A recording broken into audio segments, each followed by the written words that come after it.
WhatsApp guys, Ramayan movie का trailer review तो screen वाला चैनल पर आज ने जब देखी है तो ट्रेलर के बारे में क्या कुछ पॉइंट ऑफ व्यू रखी है देखते हैं। 1 2 3 गो।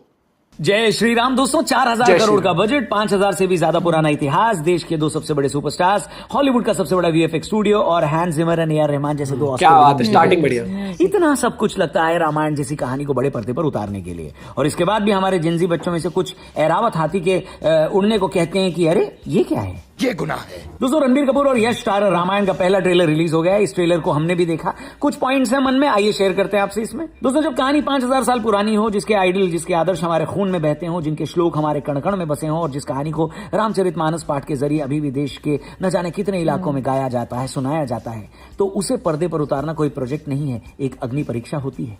हर फिल्म की अपनी एक यूएसपी होती है, लेकिन रामायण की यूएसपी है इसका अमर होना। 5000 सालों से ये कथा पीढ़ी दर पीढ़ी सुनाई जा रही है। हम सब जानते हैं कि शुरुआत में क्या होगा, इंटरवल में क्या होगा, एंड कैसे होगा, लेकिन इसके बावजूद जब ट्रेलर प्ले होता है तो रोंगटे खड़े हो जाते हैं। ऐसा इसलिए क्योंकि इस कहानी के किरदारों में जो गहराई और इमोशन है वो इतना ज्यादा रिलेटेबल है कि आप इसे जितनी बार भी नए सांचे में ढालेंगे ये हर बार सोना बनकर ही निकलेगी। हॉलीवुड के सबसे बड़े वीएफएक्स स्टूडियोज में से एक के मालिक नमित मल्होत्रा ने जब 4000 करोड़ के इन्वेस्टमेंट के साथ रामायण बनाने की अनाउंसमेंट की थी तो कई लोगों को डर लगा था।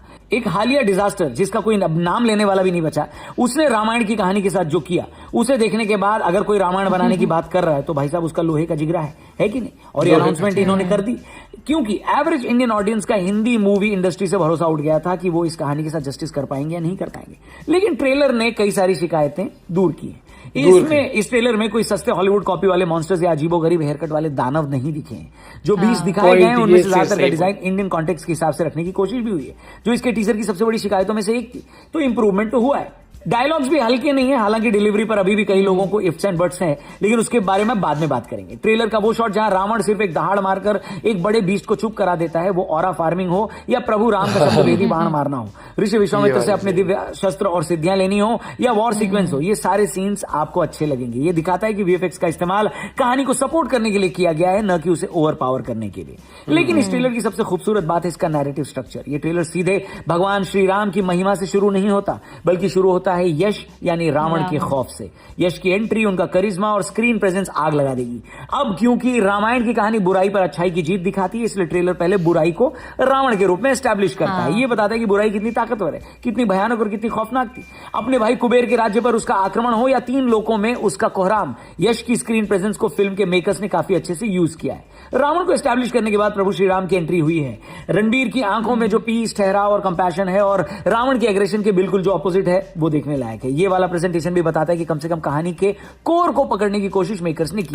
हमें डर था कि कहीं फिर से चमड़े की जैकेट और अजीबोगरीब काले कपड़े न देखने पड़े, लेकिन शुक्र है कि यहाँ ऐसा कुछ नहीं है। कॉस्ट्यूम डिजाइन, ज्वेलरी और महलों का आर्किटेक्चर पूरी तरह से इंडियन एस्थेटिक्स पर बेस्ड है। मुकुट से लेकर कॉस्ट्यूम तक सब कुछ उसी पीरियड का लगता है जिसके बारे में हम बचपन से पढ़ते और सुनते आ रहे हैं। इस ट्रेलर में कुछ बातें और भी हैं जो इसे खास बनाती हैं, जैसे बैकग्राउंड स्कोर। हैंस जिमर और ए.आर. रहमान के म्यूजिक ने बढ़िया काम तो किया है, लेकिन लिरिक्स पर भी मुझे भरोसा होगा क्योंकि ये डॉक्टर कुमार विश्वास ने वहां पर काम किया है। फिल्म की कास्टिंग को लेकर काफी बातें हो रही है। लारा दत्ता, रकुलप्रीत सिंह और हमारे ओरिजिनल ऑन स्क्रीन बने राम यानी कि अरुण गोविल जी का राजा दशरथ के रूप में नजर आना एक बहुत बड़ा इमोशनल कनेक्ट बताता है। इस फिल्म की स्टार कास्ट इतनी बड़ी है कि शायद पिछले 10-20 सालों में किसी फिल्म में इतने जाने माने चेहरे एक साथ नजर आए, लेकिन फिर भी कई लोगों को ये लगा कि कई सारे कैरेक्टर्स की कास्टिंग उतनी बढ़िया नहीं हुई है। हालांकि अभी तक फिल्म के आधे कैरेक्टर्स दिखे भी नहीं। इस बारे में कोई फाइनल ओपिनियन हम दे भी नहीं सकते और बन भी नहीं सकता।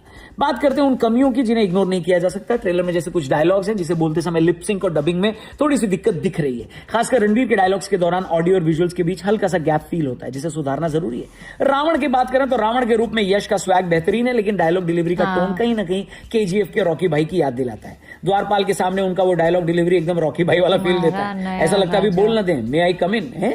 वहीं रावण एक महाज्ञानी और शिव भक्त था। यश के त्रिपुंड के अलावा उसके शिव भक्त वाले एंगल को थोड़ा और एक्सप्लोर किया जा सकता है, उम्मीद है दिखेगा आगे। इसके अलावा ट्रेलर में हनुमान जी का एक भी शॉट नहीं है। माना जा रहा है कि ये फिल्म का पार्ट 1 है और शायद कहानी सीताहरण तक ही जाएगी, इसलिए मेकर्स ने हनुमान जी के लुक को एक बड़े क्लिफ हैंगर के तौर पर शायद बचाकर रखा है, ऐसा बोला जाए। बाकी सोशल मीडिया पर अलग अलग चीजों के बारे में बात हो रही है। साई पल्लवी का एक फोटो वायरल हो रहा है जिसमें बैकग्राउंड में खड़ी ये लड़की बहुत पॉपुलर होगी, ऐसा लोग इसकी तारीफों में कह रहे हैं। खैर, नमित मल्होत्रा ने वादा किया था कि हम इस बार महाकाव्य के साथ कोई खिलवाड़ नहीं करेंगे। कम से कम इस ट्रेलर में तो वो प्रॉमिस दिख रहा है। ये एक ऐसी विजुअल ट्रीट लग रही है जो सिर्फ भारत में नहीं बल्कि ग्लोबल लेवल पर अपना डंका बजा सकती है। बाकी देखते हैं आगे फिल्म आएगी तो पता चलेगा डिटेल में और क्या बनी है क्या नहीं बनी है।